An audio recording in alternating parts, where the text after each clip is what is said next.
What's good, y'all? So the other day I was reading one of Neville Goddard's books, and he wrote something in there that really stood out to me simply based off of its simplicity. And he wrote that fancy assembles and imagination fuses. And when I wrote that, I was like at the beginning of the chapter, and he wrote that, and I read it, I just sat there for a second. I was like, damn, that just makes so much sense.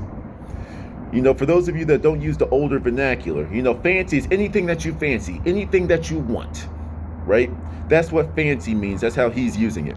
So anything that you want, when you are thinking about that new car, that new house, that new job, that new whatever, up there in that invisible realm, those pieces are being assembled.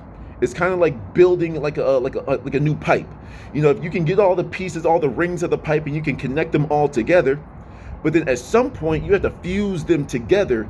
You know, you have to almost weld them together so they don't go all falling apart and water, gas, or oil, whatever, isn't leaking through the cracks. You have to fuse the pipe together so all whatever it is transmitting goes right on through. Right? It's the pipeline, right?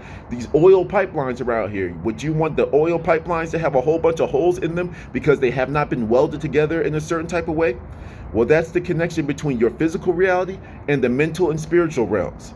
So you can fancy anything, but if you don't apply it, if you don't like bind it, if you don't fuse it to your imagination, you will never have that clear, succinct channel from the metaphysical realms to the physical. I think I'm just going to leave this one quick. Think about that. To the next one. Peace.